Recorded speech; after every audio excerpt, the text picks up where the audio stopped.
Die volgende metafoor waarna ons verwys is die van olie.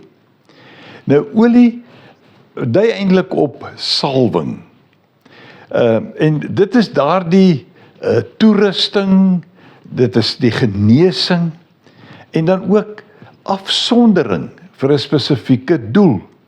In die Ou Testament byvoorbeeld is konings en priesters met olie gesalf om te wys God het hulle gekies. So dit gaan by olie en die salwing meer op funksie, die toerusting met krag. En dan verwys dit natuurlik ook die lig wat die lamp laat brand en die gesag wat God aan 'n persoon gee. In 1 Johannes 2 vers 20 en ook in vers 27 sien ek, julle is deur die Heilige Gees gesalf en julle ken almal die waarheid.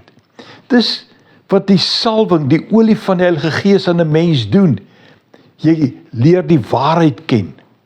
Vers 27, wat julle egter betref, die Gees waarmee hy julle gesalf het, bly in julle en julle het niemand anders nodig om julle te leer nie. Nou goed, ons verstaan dat dit verwys na iets spesifiek rondom dit wat die Heilige Gees ons kan leer. Hy gaan verder, hy sê, sy Gees leer julle alles en wat hy julle leer is die waarheid en geen leuen nie. Ja, soos hy julle geleer het, moet julle in die seun bly. Dit is die salwing, die Heilige Gees wat 'n mens verander in jou verhouding met die Here.